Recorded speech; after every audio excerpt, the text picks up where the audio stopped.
With polls neck and neck, Donald Trump and Kamala Harris made their final pitches in swing states before Election Day. November 5th will be the most important day in the history of our country. I see a nation determined to turn the page on hatred and division and chart a new way forward. The candidates reiterated their core arguments in an effort to draw support from voters across the aisle. Kamala broke it, and we will fix it, and we're going to fix it fast. Donald Trump campaigned in North Carolina, Virginia, Pennsylvania, and Georgia this weekend, portraying himself as a prophet to deliver. The message of hope for all Americans. At a Pennsylvania rally, he complained about the bulletproof glass surrounding him at campaign stops since the July assassination attempt. I have a piece of glass over here, and I don't have a piece of glass there. And I have this piece of glass here, but all we have really over here is the fake news, right?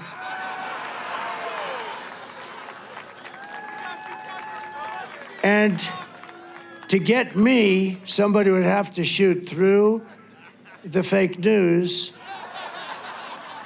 and I don't mind that so much, because I don't mind. A Trump spokesperson was quick to respond, stating that the remarks had nothing to do with the media being harmed. Trump also said he shouldn't have left the White House in 2021 after President Biden won. He also advocated for the use of voter IDs and accused his opponents of cheating. There's only one reason you don't want voter ID. There's only one reason, and that's to cheat. Trump doubled down on his attacks against Harris, with a focus on the economy and immigration. It was announced that Kamala's economy added only 12,000 jobs last month. You know, usually it's 200,000, 250, 390. I mean, 12,000. That's like Walmart will add 12,000. Not this country.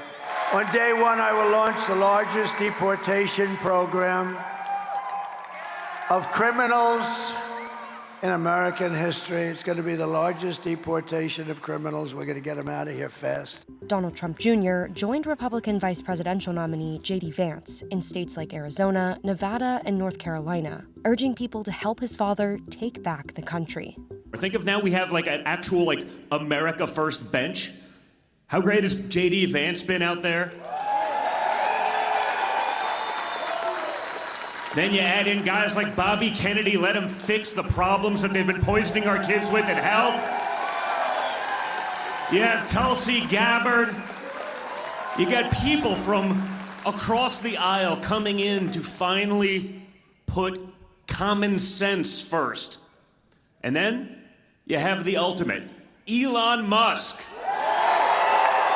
Every single thing that we can do in this final stretch is going to make sure that we give the American people the leadership that they deserve. On Sunday, the Iowa poll, the gold standard of political surveys in the Hawkeye state, showed Harris ahead of Trump by 3 percentage points. Iowa's entire congressional delegation is Republican, and it has been trending red for years, so it came as a real surprise for many, including Trump. A fake poll.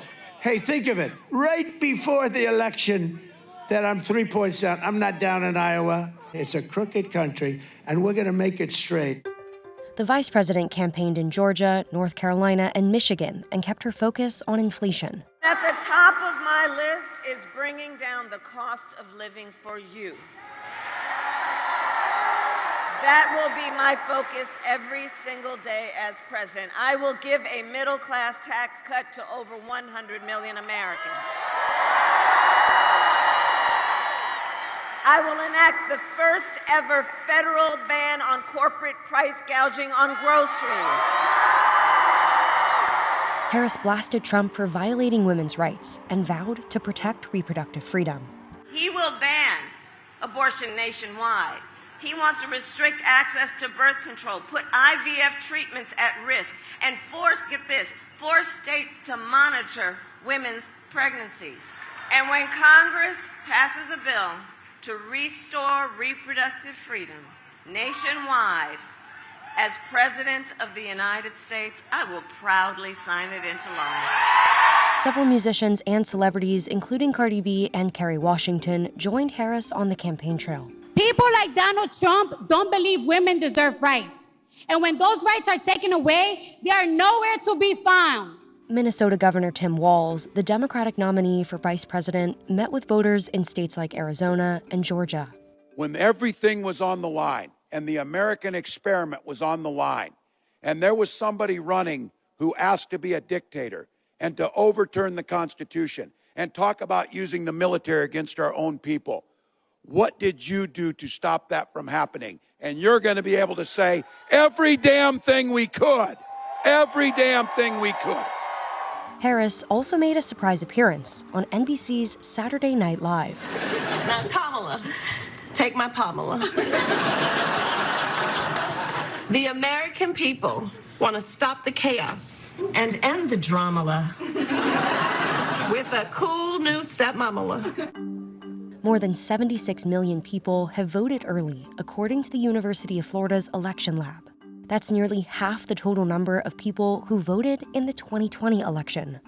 Harris said Sunday that she voted by mail and her ballot is on its way to California. Trump said he plans to vote in person on Election Day. On the eve of Election Day, Harris and Trump will make their final push. Harris is expected to make stops in Pennsylvania with star-studded rallies in Philadelphia and Pittsburgh.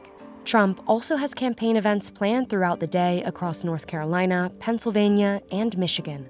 Both candidates are battling to the wire and expecting to flip as many swing states as they can before Tuesday.